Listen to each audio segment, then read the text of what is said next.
Most NRIs think they are properly diversified. They have a UK salary, some savings in the bank, a few mutual funds back home, and maybe a flat in your hometown.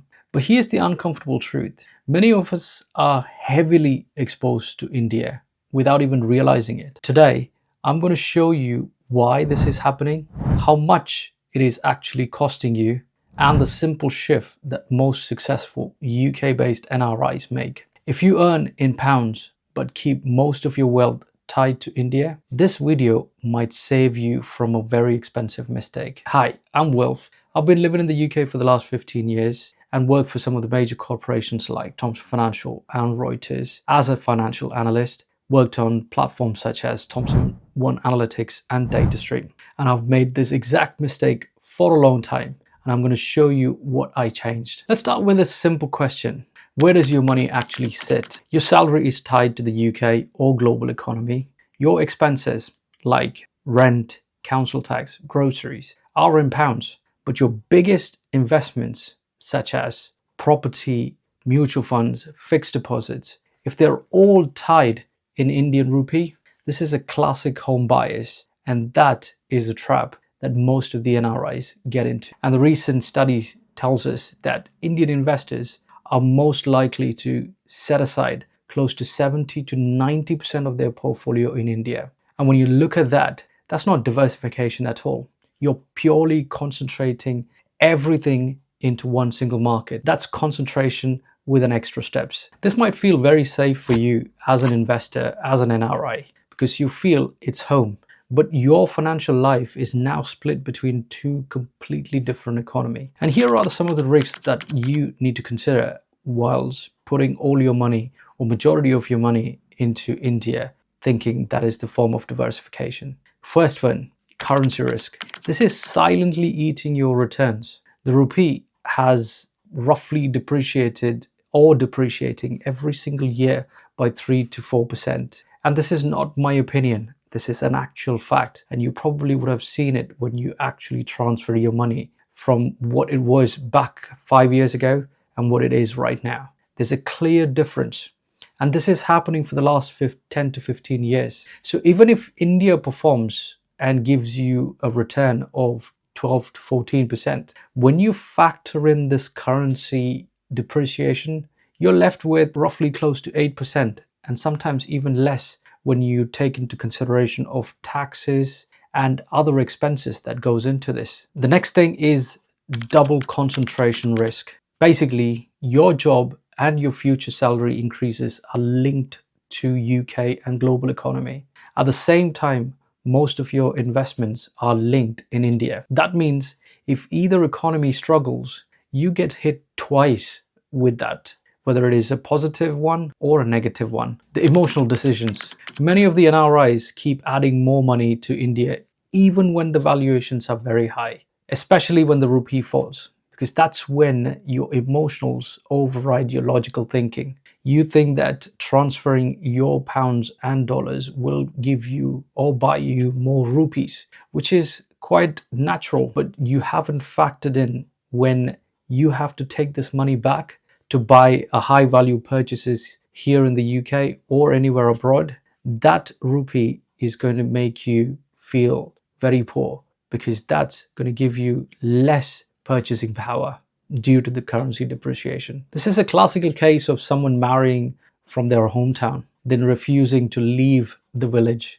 even though they actually work somewhere else like New York or London. Now here's a smart way to allocate your investment. And this is something that I have done it personally, and I recommend most of the UK NRIs or NRIs anywhere living abroad, regardless of what age you are, whether you're 30s, 40s, or even in your 50s. The 60-30-10 approach. Take 50 to 60% and invest it into globally diversified ETF, such as the Vanguard FTSE All World Index, and invest it through your stocks and shares ISA account, because the money that you invest from this and any returns that you make or capital gains that you make or dividends, everything is completely tax-free because of the stocks and shares ISA account. So this is an absolute no-brainer. Take 25 to 35% of your investment and put it aside for India exposure. So you get the upside of India without taking a massive amount of risk. But make sure you buy this ETF through your stocks and shares ISA account to maximize your return and also protect it from taxes. If you're fancy and if you want to get an India exposure, then you can invest directly through your NRE account into mutual funds, but don't go buy small cap mutual funds. Instead, stick to large cap and mid cap index mutual funds. And the remaining 10 to 15%, hold on to it as cash and set it aside and put it away into a high yield savings account.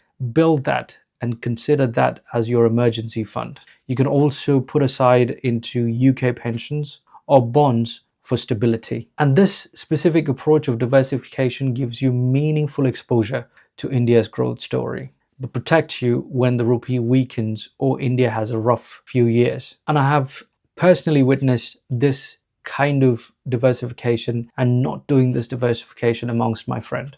One of my friend who was 85% into India in 2022 took a painful drawdown. He was hit massively when the market corrected. And whereas in my other friend who invested with this exact same split made far better return than my other friend. And this was all during the same time, same market condition, but completely different outcome. So the bottom line is simple. The problem isn't investing in India. The problem is over investing in India while living and earning in UK or anywhere abroad. You don't need to abandon India completely. You just need to stop treating it as your only and final destination. Because I know a lot of NRIs think that, okay, at some point in the future, I might actually decide to move back to India and settle down.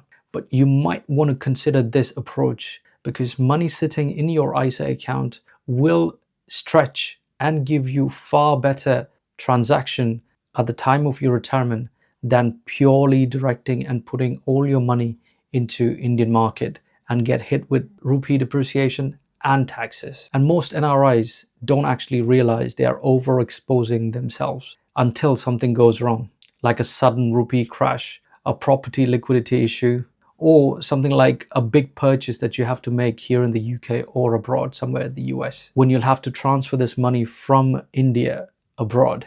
And I've seen it and read it in the newspaper where this Hyderabadi couple who wanted to get that money back from their investment from India eventually ended up receiving far less than what they actually put it when they actually bought the property. Don't wait for that moment. And this weekend, take a look at your portfolio and ask yourself this honest question.